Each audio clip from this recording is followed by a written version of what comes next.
What's going on, Buff Nation? Welcome back to another video. This show is, of course, brought to you by BetUS. Today, we're going to be talking about what happened on Saturday.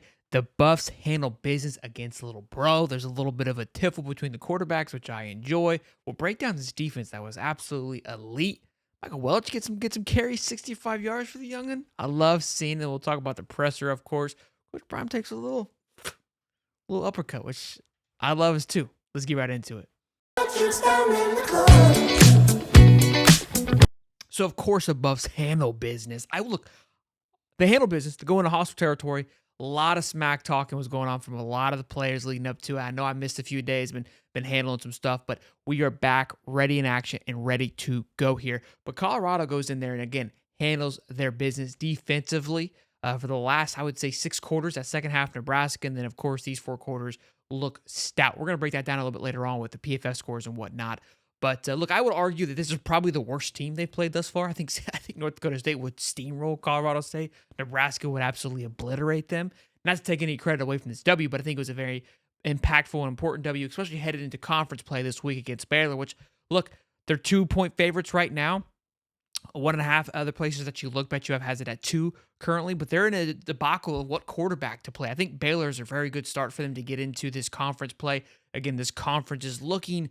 There's cracks in it, which we've talked about in early on. UCF looks beatable. I've said that early on. They're I think the 3rd favorite to win the Big 12 currently. Kansas State and Utah are my 2 teams that I've been saying this entire time. Oklahoma State also looks like to be not as invincible as maybe going into this season was. Look, the Big 12's been wide open for business, like 7-11 since the beginning of the year, and I think we have it's more confirmed on that headed into as well. I do want to talk about this though, because it's stupid. Who cares, bro? I can't believe this man Fowler was running his damn mouth all prior to the game, which I love. Go for it, all in. But when you come face to face after you just got your ass clapped and you want to just walk by, and go, hey man, through. Nah, dog. Nah, you weren't even just talking smack. You were trolling. You were trying to just, I don't know what he was trying to do, but. The fact that Shedeur is getting smacked, it's not surprising. I can't say that I'm not surprised. It's just crazy. It's not crazy. I don't know. I don't know what I would expect. I don't know what I should expect anymore. They're playing games, man. We're playing football. Talking smack, let them know what's up on the football field. That's part of it. These old guys writing articles need to shut up and put up. You know what I'm saying? They need to sit down and sit back and get over themselves. Getting all right how these young men carry themselves is unbelievable. Coach Prime in his presser today talked about how these young kids are making more than the guys writing about them. That's why they're pissed. That's why they're taking shots. I was like, you're spot on. That's exactly what it is. Before, they would be a little bit more reserved, right? Because they weren't making money. It's like, hey, it's a college athlete. It's, not quite pro yet. The amateurs, let's take it easy on them.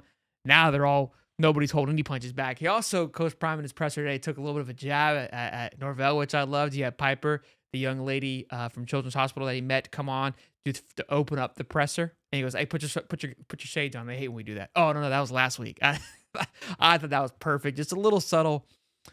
We'll see you. We'll see you when we see you. I loved it. But let's talk about it again. This show is brought to you by BetUS. When you use the code YouTube150 for your first 2 deposits, you get back 150%, up to $2,000. And you see the spread here at -2. Again, it's 1.5. I think most other places that you look. I like money line here. But -2 is actually really good. I want to say earlier in the week I saw someplace had at -5, -6. So this thing is coming down tremendously. So the -2 I think is a much better deal. I would have loved to take money line early on.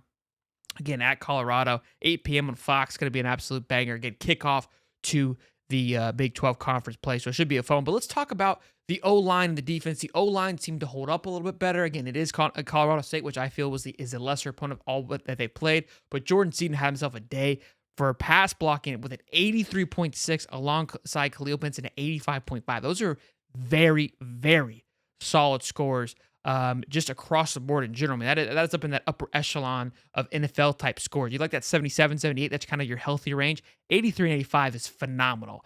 Tyler Brown, 64.4. Philip Houston, 58.7. Not great. And then Hank Zielinski just not having a day with 58.7 and 55.5 on the run. Now, although the run, you can see the scores are a little bit lower.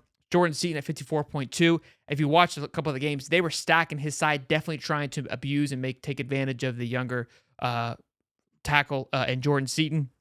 And so that kind of could emulate some of these scores at times, but the run game was able to get a little bit of a tempo going. 65 yards. Those guys looked much better, more sound. It seems like it is getting better. Also, too, it looks like we talked about it in the last week's show. Shador seemed to get it off a little bit faster, which allowed for that O-line to have better pass block. And you would want, look, this offense is a pass-heavy offense.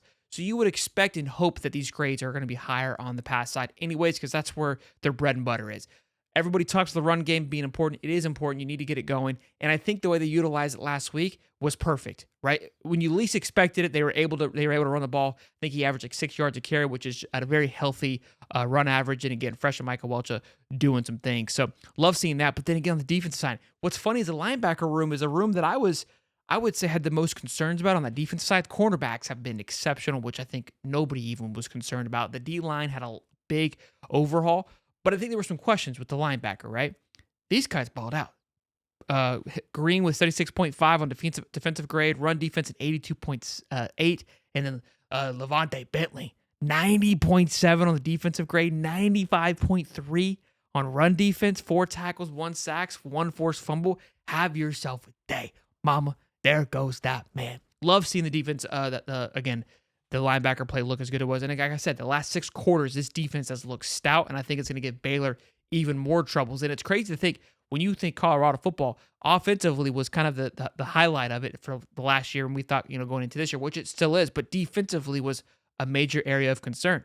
Clearly, the changes they went out there and have done have made a world of difference. So the O-line seemed to click. You got to love to seeing that, hey, the flack that they got from the Nebraska game to come back and answer the buck against Colorado State is absolutely huge. So good on them for handling their business on that. Now, headed into Baylor, obviously coming up here this week. Should be a good one, should be an exciting one. We're going to talk all about that as the week goes on. We'll break that game down a little bit more in videos to come. So be sure to smash the like button, subscribe. Hope you guys are enjoying the content. If you are, again, subscribe, and I'll see you guys in the next one. Peace and love. Oh, show is brought to you by BetUS, of course.